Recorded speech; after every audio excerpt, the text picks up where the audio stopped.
বার্সেলোনার নতুন left winger Marcus রাশফোর্ডের বার্সেলোনায় যোগদানের গল্পটা বেশ নাটকীয়তায় ভরা ছিল। ম্যানচেস্টার ইউনাইটেড থেকে বার্সেলোনায় যাওয়ার জন্য তার সব পরিকল্পনা তৈরি থাকলেও শেষ মুহূর্তে এসে তাতে কিছুটা ব্যাঘাত ঘটে। ব্রিটেনের জনপ্রিয় দ্য সান পত্রিকার রিপোর্ট অনুযায়ী বার্সেলোনায় মেডিকেল পরীক্ষার জন্য মার্কাস রাশফোর্ড ম্যানচেস্টার বিমানবন্দর থেকে একটি ব্যক্তিগত জেটে উড়ে যাওয়ার পরিকল্পনা করেছিলেন, কিন্তু তিনি সেখানে কোনো স্লট বুকিং করতে পারেননি, কারণ বিখ্যাত ব্রিটিশ ব্যান্ড ওয়েসিসের গায়ক লিয়াম গ্যালাহারের জন্য একটি জেট স্ট্যান্ডবাইতে রাখা ছিল।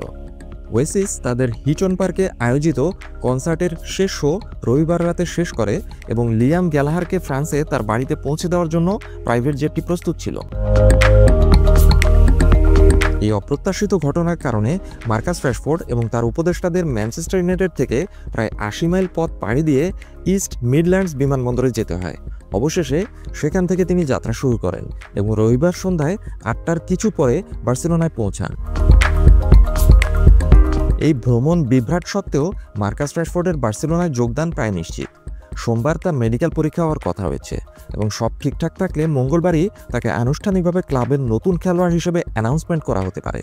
তিনি ম্যানচেস্টার ইউনাইটেড থেকে এক মৌসুমের জন্য লোনে বার্সেলোনায় যোগ দিচ্ছেন এবং এই চুক্তিতে 30 মিলিয়ন ইউরো দিয়ে তাকে কিনে নেওয়ার একটি বাই অপশন ক্লজও রাখা হয়েছে।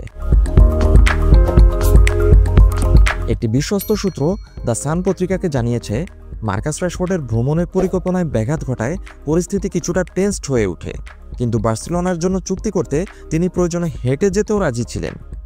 এতটাই ডেসপারেট ছিলেন মার্কাস রাশফোর্ড। সূত্রটি আরও মজা করে বলেছে, নোয়েল এবং লিয়াম গালাহার এটা ভেবে হাসতে পারে যে তারা অজান্তেই এই ঘটনায় একটি বাধা সৃষ্টি করেছিল।